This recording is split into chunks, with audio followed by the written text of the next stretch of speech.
A national media outlet says that USC, UCLA, Nebraska, Maryland, Rutgers, and Washington, but not Oregon, should all leave the Big Ten. It would be a colossal mistake for all to do so, but let's take a closer look. Locked On Big Ten starts right now.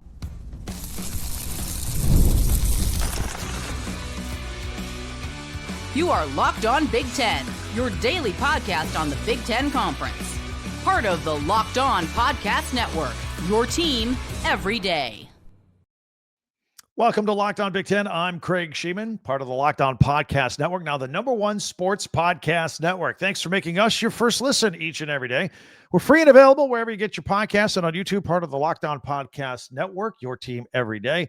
Hit that free subscribe button down below. That way you'll never miss a single episode. And if you could share, like, and follow and hype, that would really help us out. We always appreciate that. Today's episode is brought to you by Mazda. We put that same drive into every detail. Wins define the moments, putting in the work. Now that defines you. So stay tuned for the highlights in this week's Moving the Game Forward. There's more to a Mazda because there's more to you. So USA Today is the outlet that says a half a dozen schools would be better off leaving the Big Ten. Why? Plus some rule changes for college football. We'll talk about that. UCLA may not be leaving the Rose Bowl after all, and some theft at USC, plus our Tuesday tweets, all that coming up. We love talking about expansion and realignment for college football here on this podcast. Apparently, everybody does, really. USA Today has a writer, Blake Topmeyer, whom I usually don't agree with. And he has suggested that a half a dozen teams leave the Big Ten, and he's come up with a massive realignment and expansion play for all of college football. So between you and me, I don't see a world where any Big Ten schools voluntarily walk away from the $75 million a year that they receive in TV money. And by the way, that $75 million will continue to go up each and every year. But we do fancy ourselves as a thinking person's podcast, so let's entertain all this for just a moment. Regarding Nebraska, because that's really where this article or column started with, because it ties to a story that we did 2 weeks ago here on Locked On Big Ten. Talk about the excerpts from the book written by former Nebraska Huskers AD Bill Moose. He's got a book out called Crab Creek Chronicles that came out, and in it he talked about getting the Huskers out of the Big Ten and returning to the Big 12.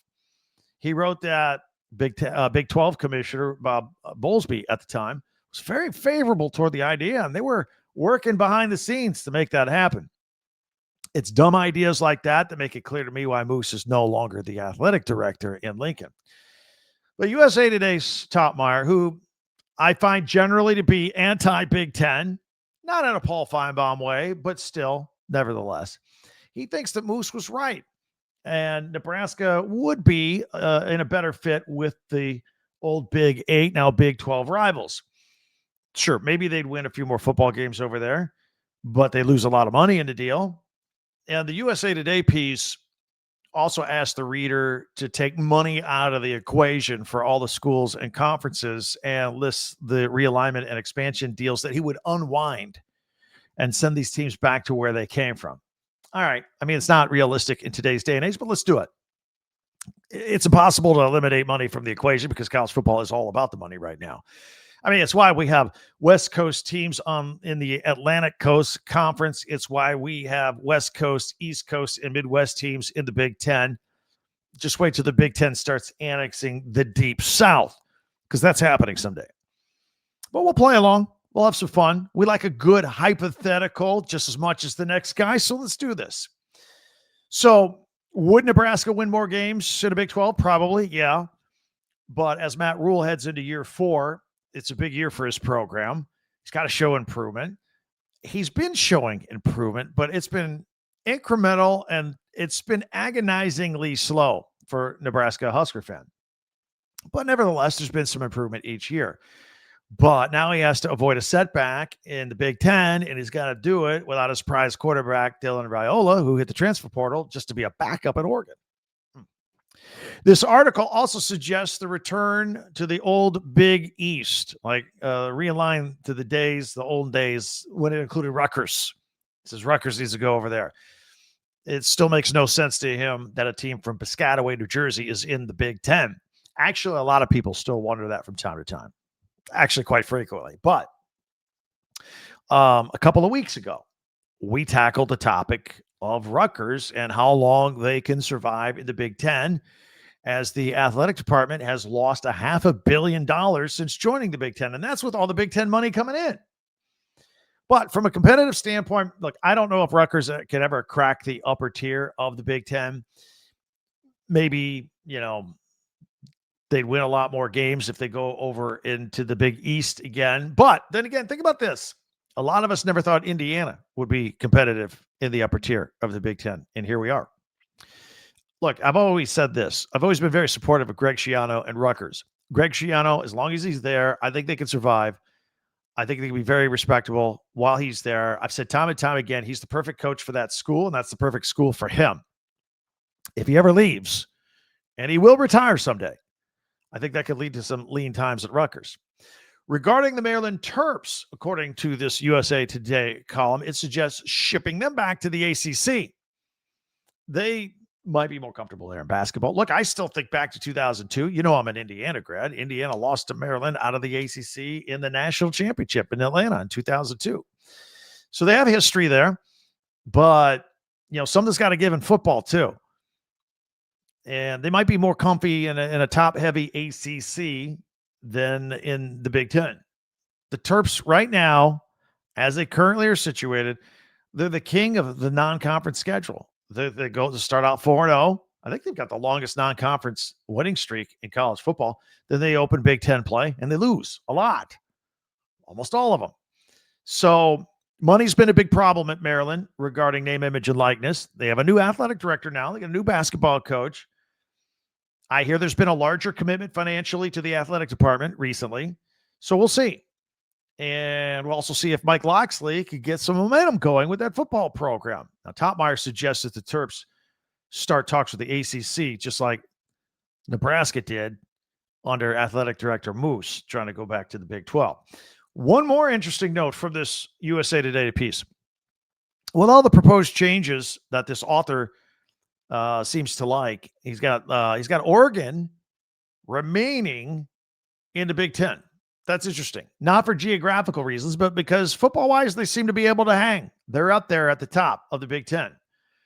But he also suggests that Oregon has to be a package deal with Oregon State. That means Oregon State has to be with them in the Big Ten. But he says, okay, while Oregon wants them to stay, he wants USC, UCLA to leave and go to some sort of Pacific-based conference again. Maybe the old Pac-12 is trying to get back together again. It is. He suggests that the ACC also ship Cal and Stanford back out west as well. As far as Washington goes, unlike Oregon, keep them west and pair them with Washington State. It seems very inconsistent to me. So this is all crazy talk for now, crazy off-season talk, if you will. But none of these schools will trade what they currently have. Financially, they can't do it. They're glad to be in the Big Ten. They wouldn't dare leave the Big Ten on their own. We've talked about stories in the past where it's been suggested that maybe some teams get kicked out. Well, I don't think we're anywhere near there right now. So because of the money, and nobody's going anywhere. So in my opinion, the Big Ten, like the SEC, will actually only get bigger as time goes on, not smaller. I really do believe that. I would love your comments on all this, especially if you're a fan of one of these 6 teams that they talked about. I'll let you play college football commissioner. Who goes where? Who does what? Who's the better fit? Who should stay? All opinions are welcome. Hit us up in the comments section. Be sure to hit that free subscribe button down below as well. That way you'll never miss a single episode of Locked On Big Ten. And if you could, we always ask if you could share, follow, and like. That helps us continue here as well. Don't forget, we have a website at talkbig10.com. A couple things are there. All of our podcasts go there. Archive them. You can find you can see what we did yesterday, catch up for a second listen. Yesterday we talked about the NCAA wanting to reserve space where they could penalize Indiana for using an ineligible player last year and take a win and wins and championships away from it. Anyway, we did a deep dive into that. A lot of people checked it out. I liked it. That's in yesterday's podcast. You can check that out for a second listen. I'll give you my opinion as to what is really going on there. So we'll do that. And you can find also a link to all your favorite Big Ten stores. If you're an Indiana fan, you can click on the Indiana logo and get national championship merchandise, shirts with their logo, pennants, hats, t-shirts. You're a Michigan fan, go to Michigan. You're Ohio State, go to Ohio State. Go to Oregon, you got that. So it's all right there. TalkBig10.com. So I want to talk to you about some rule changes, some proposals being kicked around for college football. We'll take a look at that. Some need to be discussed, like the targeting rules. Plus, it looks like UCLA is going to be stuck and remain at the Rose Bowl for another year. Remember, they want to leave, even though they got a long-term contract in Pasadena. We got some interesting USC recruiting news. Like, did a recruit steal stuff from the locker room? Plus Michigan State hockey, right? We're talking hockey. Team USA, Michigan State, Michigan, Big Ten. It's all great. We got all that. And I'm going to tell you how you can join our Everydayer Club, you exclusively. All that coming up in a minute. Right here on Locked On Big Ten. This is Mazda's moving the game forward. And for those who show there's more to the score than what's on screen, give you an example. Dylan Larkin, right? Former Michigan Wolverine hockey player, current Detroit Red Wing, Team USA, helped Team USA get the gold in the Olympics, some goal scoring, penalty killing on their way to a 6-0 record, including, of course, Sunday's final game against Canada, where they got the gold, won that in overtime. Very exciting. Dylan Larkin. Larkin reminds us of what it takes to really raise the bar. He's a Michigan guy, so I wanted to highlight him here. It's that extra work off the court, dialing in every detail, giving it that extra fire, that grit, and that I never quit attitude. We put that same passion in every model at Mazda. So highlights make the reel. What it took to get there makes it count. There's more to a Mazda because there's more to you. You want to go to the NBA Finals? FanDuel can get you there. If you ever wanted to experience the NBA Finals, it's great. I've been there. I've been to a few. FanDuel is giving you the chance to turn that dream into a reality with their NBA sweepstakes. So here's how it works. Listen up. Use your profit boost on any NBA future, and then you'll automatically be entered to possibly win a trip to the NBA Finals, a trip for two. That's with flights, tickets, the whole deal. So if you're looking at the board, you're going, hey, I like this team making a deep run. I'll give you the benefit of the doubt on this stuff too, because look, it's a whole season under our belt. We have a pretty good idea who's good and who's not. So put your knowledge to use. Visit FanDuel.com and get started. Use your profit boost on an NBA future and get entered for your chance to win a trip to the NBA Finals. Play your game with FanDuel, the official sports betting partner of the NBA. Thanks for checking us out here on Locked On Big Ten. We're here every single day talking about all 18 teams. Do you know if you're here every day, you're an everydayer? You could join the Everydayer Club and check out Locked On Big Ten on audio ad free. That's right, interruption free, plus members only Discord access where our colleagues and cohorts and fans and listeners all do some trash talking. It's a lot of fun. Join at lockedonbig10.supercast.com or check the link in the show notes for more when we're done here today. So we rip the NCAA a lot, and they might be doing something the majority of us agree with. When's the last time I said that? So they're looking into the targeting rule, right? When a player leads with the crown of his helmet for contact with another player's head or neck area. And unless you're an old stalwart that thinks football isn't football anymore, most of us can agree to favor rules that increase players' safety. However, the execution of this rule and the inconsistency exhibited by referees has been nothing short of dreadful. So in addition to the 15-yard personal foul penalty with such a play, a targeting call, players can also be ejected from the game on the spot. And here's the dumb part. That penalty is carried over to the next game, right? How many times have you seen a guy do a penalty, get a call for a penalty, and now he's got to sit out the first half of the next game? It's dumb. It's idiotic. We hate it. So the NCAA is looking into that rollover effect of the penalty into the next game. I say good. That's good. Let's encourage that. Let's tell them to do that. We like that. But don't get too excited yet. First of all, they're just looking into it. They are the NCAA after all, and they might not do the right thing in this case. So I'm going to be on the lookout for developments in this story for you. All right. USC football has the number one recruiting class coming in for the class of 2026. Lincoln Riley done a great job. 2027 is off to a good start. The Trojans just got a commitment from an in-state. That's good. They're really concentrating on keeping players in California. An in-state four-star wide receiver, Quentin Hale, 6'3", 180 pounds. He's an athlete from Corona, California. Top 15 receiver nationally. During his previous 2 seasons at Los Angeles Cathedral High School, he hauled in 125 catches for those 2 years, 1,867 yards and 26 touchdowns. Now, he just transferred to Corona Centennial, where he'll play his senior season this year. And he chose the Trojans over LSU and Texas and Oklahoma. Now, on the other side of the ball, the Trojans got a commit from corner Aaron Washington for 2027, another top player. So looking good. Good start off to 2027. Now, here's the weird story maybe of the year. So one recruit at USC, he might not get an offer, even though they brought him in for a visit. Talking about 3-star athlete Brawley Tui Tupau. Wide receiver Jacoby Lane, who's about to be drafted in the NFL draft, flat out accused this kid on social media, put him on blast for allegedly stealing cleats and other stuff from his locker during a visit. Wow. So we'll keep an eye on that. Everybody's innocent until proven guilty, but there was a pretty strong accusation thrown out there. In the meantime, let's look at UCLA football. So they've been playing in the Rose Bowl since 1982. And a couple of months ago, we told you that they were looking to break their lease with the Rose Bowl and also with the City of Pasadena in order to move to SoFi Stadium. Of course, that's the home of the Rams and the Chargers in Los Angeles, and it's closer to campus as well. They want to take advantage of the high-priced suites and advertising opportunities there and make more money.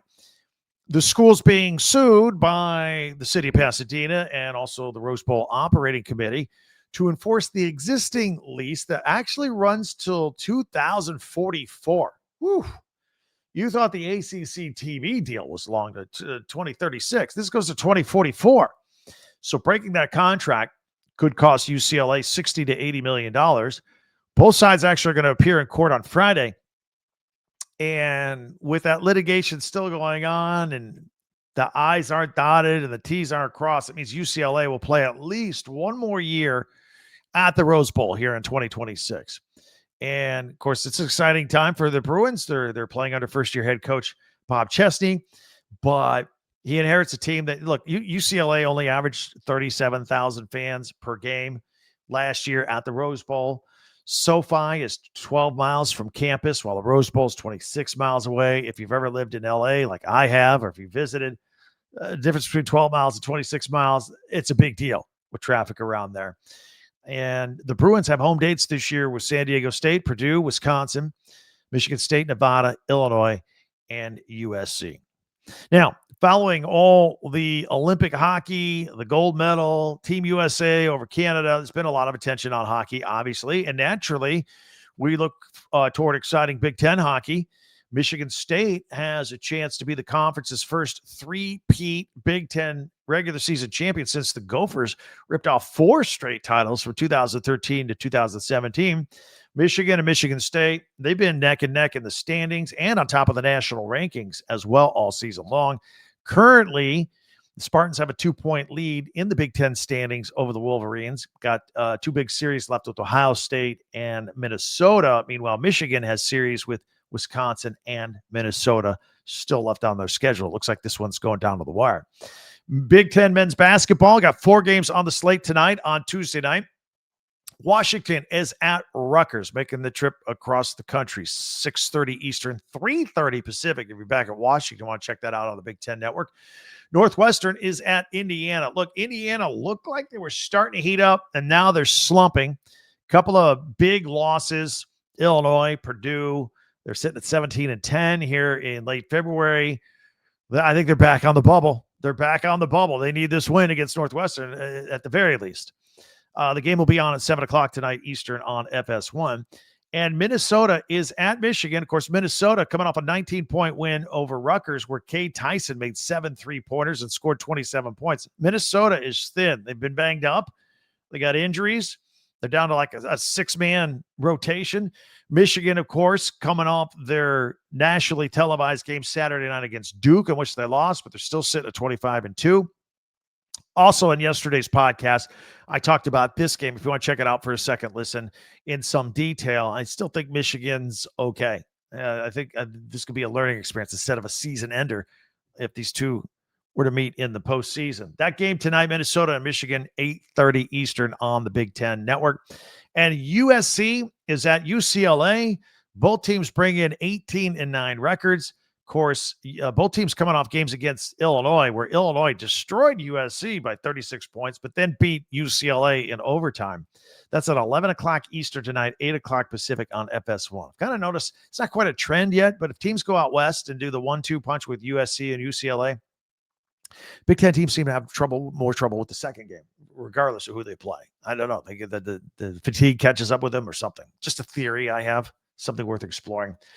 No women's basketball tonight. They are off until Wednesday. By the way, of course, UCLA, the Lady Bruins over the weekend clinched their first outright regular season title there. All right. If you are new to our podcast, we always close it out with a big feature. Mondays, we do my top 10 Big Ten observations of the weekend. It's Tuesday, so we're going to do Tuesday tweets from X. Send me one. Hit me up with a post. I'll put it on the program next week. We'll see what I have here for today. Tomorrow, we're going to look at our power rankings. Take a look at the men's basketball 1 through 18. Thursdays, we look at the weekend schedule for the Big Ten Network with Big Ten Classics and live action. And then on Fridays, we make our picks. We go on the record. We make predictions on all the games. But next, our Tuesday tweets. See if yours made the list. It's all coming up in a minute right here on Locked On Big Ten. Workplace chaos. You got to avoid it. Like if you're in charge and you got to hire people, if you have a job opening, that means other people, maybe you, are doubling up on the workload until you fill this job, but you got to get the right candidates in. And sometimes it's tempting to get into a situation where you just hire a body because you just want to get somebody in there, but you got to get the right person. That's where Indeed sponsored jobs comes in because the pressure's on you when you need the right hire. You got to get the right person.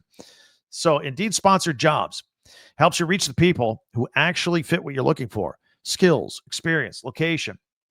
So you're not just hoping the right candidate stumbles across your post. So here's an amazing stat. I'm always blown away every time I tell you about it. In the last minute that we've been talking, companies like yours made 27 hires on Indeed just in the last minute, according to Indeed data worldwide. So if you are hiring, spend less time searching and more time interviewing candidates who check all your boxes with Indeed sponsored jobs. Spend less time searching, more time actually interviewing good candidates that check all your boxes, take the stress off your load, and just concentrate on getting the right person in.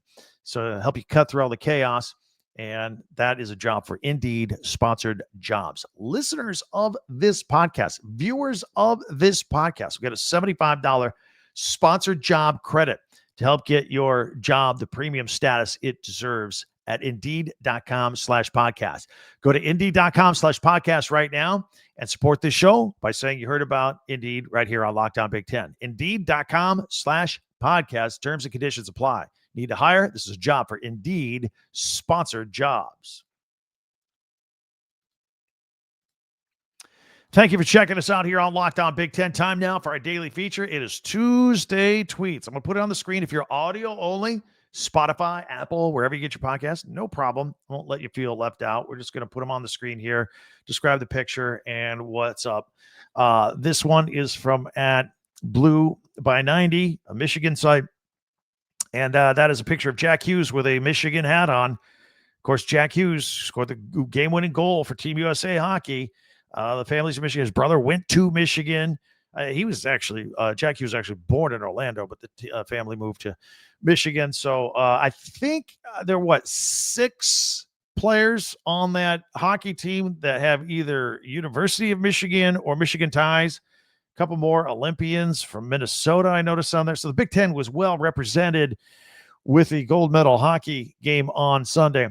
Here is a collage of 9 Indiana football players. It says invited 2026 NFL Combine. This is from at the Indiana shop. The standard in Bloomington keeps rising. Congrats to at Indiana football on their program record 9 NFL Combine invites. Hashtag IU football. Yeah, 9. When's the last time? I mean, we'll never. I mean, never had 9 players good enough to be invited to the Combine. There you go. Joel Klatt put this out from at College Football with Joel Klatt. His top 10 coaches in college football. Of course, he does a lot of color analyst work for Big Ten, Big Noon on Fox. And so he put out, and there's a lot of Big Ten coaches in his top 10. Got Curt Cignetti at number 1, best coach in the country. Taking Indiana in the first year, a playoff team, second year, a natty. Ryan Day right behind him at number 2. Kirby Smart, who has 2 titles under his belt. He's 3rd. Got Dan Lanning. I think he said if Dan Lanning were a stock, he'd buy Dan Lanning. Dan Lanning at number 4.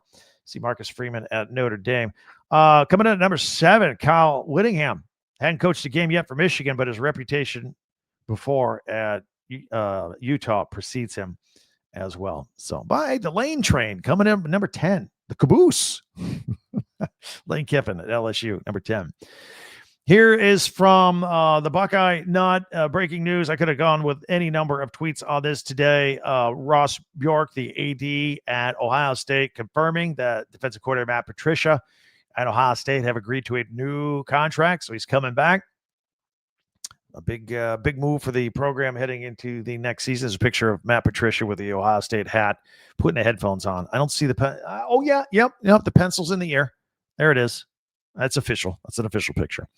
Here's from at Michigan men's basketball, big number 3. They dropped from number 1 to number 3 in the AP poll this week. They were 1. Duke was 3. Duke beat them. Duke is 1. Michigan falling to number 3. I don't think their number 1 seed is in jeopardy unless they start chipping away at some losses here. I think they're still going to be the number 1 seed. This week, here's an old picture of Tom Osborne with a Huskers hat on and headphones at Nebraska Huskers. Happy birthday to Huskers coaching legend Tom Osborne. Born in 1937. All right. Oh, here is a picture. Actually, it's a video from the Upstairs Pub. Happy anniversary to all who celebrate. It is video of Bob Knight on the David Letterman show 41 years ago. For all that celebrate, this Bob Knight explaining, with some sarcasm, the chair incident. 41 years ago this week, Bob Knight threw the chair during a free throw against Purdue at Assembly Hall. Let's see here. Oh, and at Big Ten women's basketball, talking a lot of men's basketball, but the AP poll is out for women as well. And the Big Ten did quite well here with 7 teams in the top 22. UCLA, of course, that's top for the Big Ten. They're at number 2 in the country. Michigan's women's basketball team at number 8. Iowa 9. Ohio State 13. Maryland 14. Michigan State 15. And there's Minnesota, the Lady Gophers, coming in at number 22. So there you have it. A look at our Tuesday tweets. Send me one. I'll put it on the program. What'd you think? That was some good stuff right there, actually. All right. Continue to keep our eye on football news, breaking news coming out there. Basketball, we're getting closer to March Madness. And, of course, tomorrow, being a Wednesday, we will have our power rankings for the Big Ten. And we'll see. Oh, can drop Michigan from number 1. They were number 1 the last couple of weeks. Also, I want to make note, we're here every day, all 18 teams, news, analysis, my opinion on that news as well.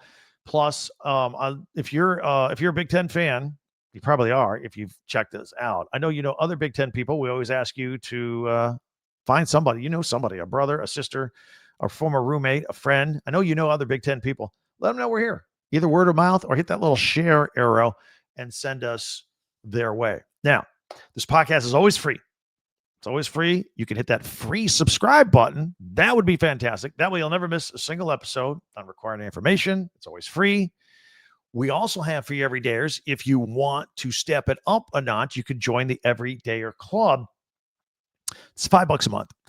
You get all of our podcasts on audio ad-free, no interruptions. Just cruise right through them, plus access, members-only access to our Discord chats as well. Go to LockedOnBig10.supercast.com. check out the show notes if you want some more information. LockedOnBig10.supercast.com. That'll do it for us here today. Really enjoyed hanging with you and can't wait to talk to you again tomorrow. For Locked On Big Ten, I'm Craig Shemon. We'll see you next time.